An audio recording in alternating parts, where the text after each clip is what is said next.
எல்லாருக்கும் வணக்கம். எல்லாரும் எப்படி இருக்கிறீங்க? இன்னைக்கு ஒரு பாரம்பரியமான ரெசிபி தாங்க இந்த வீடியோல பார்க்க போறோம். நம்ம வீட்டு கிச்சன்ல இருந்து நம்ம கொஞ்சம் கொஞ்சமா மறந்து போன ஒரு ரெசிபிங்க.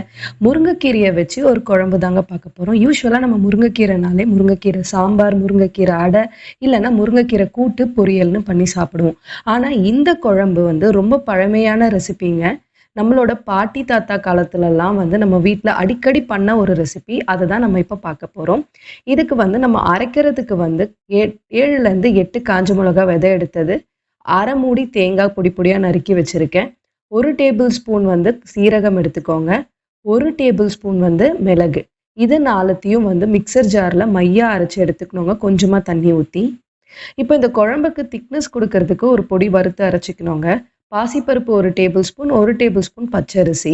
இத 2த்தையும் வந்து ட்ரையா ரோஸ்ட் பண்ணி நம்ம மிக்ஸர் ஜார்ல அரைச்சு வச்சுக்கணும். இது குழம்புக்கு திக்னஸ் குடுக்கறதுக்காக 1 டேபிள் ஸ்பூன் சேர்க்கணும். இப்போ முருங்கைக்கீரை குழம்பு தாளிக்கிறதுக்கு கடுகும், 2 காஞ்ச மிளகாவும் விதை எடுத்து வச்சிருக்கேன். அப்புறம் கருவேப்பிலை. முருங்கைக்கீரை குழம்பு பண்றதுக்கு நல்லெண்ணெயை யூஸ் பண்ணீங்கன்னா நல்லாயிருக்கும். 4 டேபிள் ஸ்பூன் நல்லெண்ணெய் தேவைப்படும்.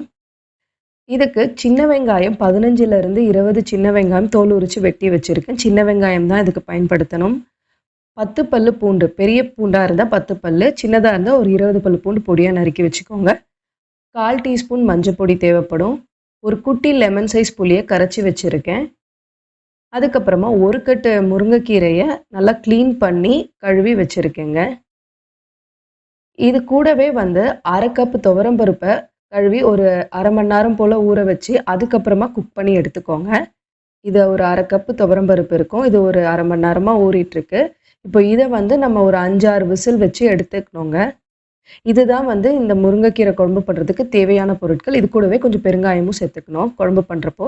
இப்போ ஃபர்ஸ்ட்டு வந்து நம்ம துவரம் பருப்பை வந்து குக் பண்ணி எடுத்துக்கலாம். பேரலலா வந்து இன்னொரு தவால நமக்கு அந்த குழம்போட திக்னஸ்க்காக ஒரு பவுடர் அரைக்கணும்னு சொன்னேன் இல்லையா? பாசிப்பருப்பும், பச்சரிசியும் வச்சு, இப்போ அதுக்காக பாசிப்பருப்பையும், பச்சரிசியையும் ட்ரை ரோஸ்ட் பண்ணி எடுத்துக்கலாம். இதுக்கு பாசிப்பருப்பு வந்து நல்லா நிறம் மாறி வரணும். அரிசி நல்லா வந்து பொர பொரன்னு பொரியணுங்க. ஒரு சத்தம் கேட்கும். அது ரெடி ஆயிடுச்சு அப்படின்னா பொரியிற சத்தம். அதுதான் கன்சிஸ்டன்சி. இப்போ சைட்லேயே வந்து நான் மசாலாவும் அரைச்சி எடுத்துக்கிறேன். இதுக்கு வறுக்கலாம் தேவையில்ல. தேங்காய், காஞ்ச மிளகாய், மிளகு, சீரகத்தை அப்படியே பச்சையாவே மிக்ஸர் ஜார்ல கொஞ்சமா தண்ணி ஊத்தி திக்கா அரைச்சு எடுத்துக்கணுங்க. இப்போ அதுக்கும் நான் சைட்ல ரெடி பண்ணிட்டு இருக்கேன் அரைச்சு எடுக்கிறதுக்கு.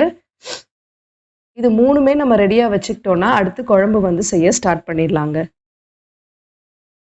இப்போ வாங்க குழம்பு செய்ய ஆரம்பிச்சிடலாம். இப்போ ஒரு கடாயில 4 டேபிள் ஸ்பூன் நல்லெண்ணெயை ஊத்திக்கோங்க. நல்லெண்ணெய் நல்லா காஞ்ச உடனே கடுகை போட்டு தாளிச்சு எடுத்துக்கலாம். இப்போ எண்ணெய் காஞ்ச உடனே கடுகு இப்படி பொரிஞ்சு வரணுங்க. இப்படி பொரிஞ்சு வந்த உடனே சின்ன வெங்காயத்தை ஃபர்ஸ்ட் சேர்த்துக்கலாம். ஒரு வதக்கு வதக்கிட்டு இது கூடவே காஞ்ச மிளகாவும் சேர்த்துக்கிறேன். இது நல்லா வதக்கணுங்க. சின்ன வெங்காயம் வந்து நல்லா கலர் மாறி வரணும். இந்த அளவுக்கு சின்ன வெங்காயம் வந்து நிறம் மாறி வந்த உடனே இப்போ நம்ம வெட்டி வச்சிருக்க பூண்டையும் சேர்த்துக்கலாம். பொடி பொடியா நறுக்கி வச்சிருக்கோம் இல்லையா? அதையும் சேர்த்துக்கலாம்.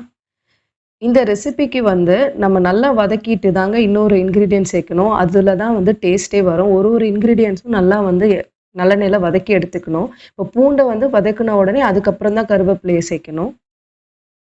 இவ்வளோ கருவேப்பிலையை வதக்கின உடனே அதுக்கப்புறம் நம்ம அரைச்சி வச்சுருந்தோம் இல்லையா? அந்த பேஸ்ட்டை சேர்க்கலாம். தேங்காய், காஞ்ச மிளகா, மிளகு, சீரகத்தை போட்டு இந்த கன்சிஸ்டன்சியில் தான் அரைச்சி எடுத்துக்கணும். ரொம்ப தண்ணி ஊற்றிடக்கூடாது. இப்பயும் நீங்கள் இதை போட்டதுக்கு அப்புறமாவும் தண்ணி ஊற்றாதீங்க. கையிலே நல்லா வதக்கி விட்டுக்கோங்க. சுருண்டு வரணும். எந்த அளவுக்கு சுருண்டு வரணும்னா இந்த மாதிரி வரணும்.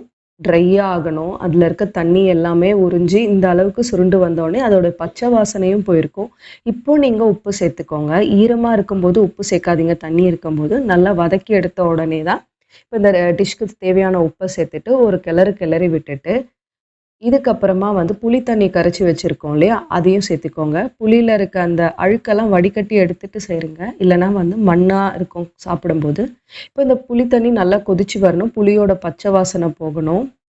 நல்லா ஒரு புளி சாதத்துக்கு ஒரு பேஸ்ட் ரெடி பண்ணுவோம் பார்த்தீங்களா? அது மாதிரி சுருண்டு வரணும். அது வரைக்கும் அதை கொதிக்க விடணும். இப்போ இது கொதிக்க விடும்போது நீங்கள் அப்படியே விட்டுட்டு போயிடக்கூடாது. இது திக்கான ஒரு பேஸ்ட்டாக இருக்கிறதுனால அடி பிடிச்சிரும். அதனால அப்பப்போ ஓப்பன் பண்ணி கிளறி விட்டுக்கிட்டே இருங்க. இப்போ கொஞ்ச நேரம் கழிச்சு இதில் வந்து நம்ம அந்த பொடி அரைச்சி வச்சோம் இல்லையா? குழம்போட திக்னஸ்க்காக, அதுலேருந்து 1 டேபிள் ஸ்பூன் மட்டும் சேர்த்துக்கலாம். பாசி பருப்பும், பச்சரிசியும். அதுலேருந்து ஒரே ஒரு டேபிள் ஸ்பூன் மட்டும் சேர்த்துக்கோங்க. சேர்த்து நல்லா கலந்து விட்டுக்கலாம். இப்போ கொதிக்கட்டும்.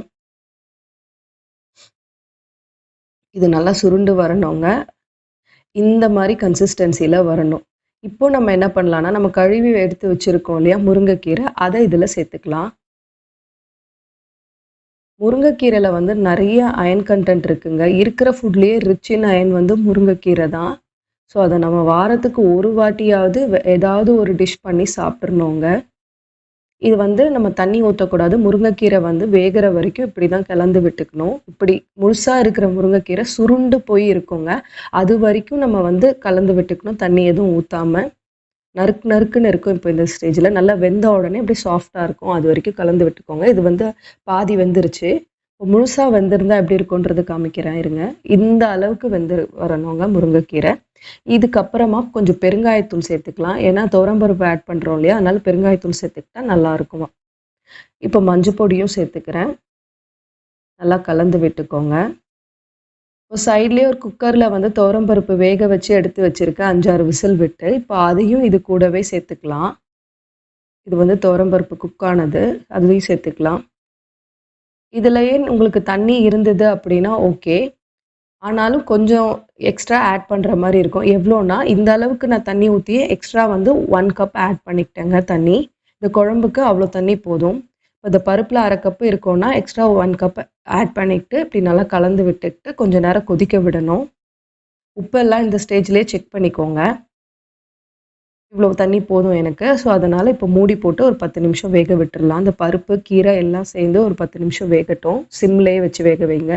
இப்போ நல்லா கொதி வந்துருச்சுங்க. 10 நிமிஷத்துக்கு அப்புறம் நம்ம குழம்பு ரெடி ஆகிடுச்சு. வாசனை சூப்பராக இருக்குங்க, முருங்கைக்கீரை வாசனை. இறக்கும் போது நெய் இல்லை நல்லெண்ணெயை விட்டு இறக்கிக்கோங்க 2 டீஸ்பூன். இப்போ இது சுட சுட சாதத்தோட இந்த முருங்கைக்கீரை குழம்பு, வேர்க்கடலை பீர்க்கங்காய் பொரியல் தாங்க இன்னைக்கு பண்ணியிருந்தேன். அது அப்புறம் உளுந்த அப்பளங்க. செம்ம காம்பினேஷனுங்க. நீங்களும் உங்கள் வீட்டில் ட்ரை பண்ணி பாருங்கள். அவ்வளோ ருசியான மருத்துவ குணங்கள் நிறைஞ்ச ஒரு குழம்புங்க. நம்ம ட்ரெடிஷன் ரெசிபியிலேருந்து நம்ம மறந்து போன ஒரு குழம்புங்க இது. நீங்களும் ட்ரை பண்ணி பார்த்துட்டு எப்படி இருக்குன்னு சொல்லுங்கள். இன்னொரு வீடியோவில் பார்க்கலாம். பாய்.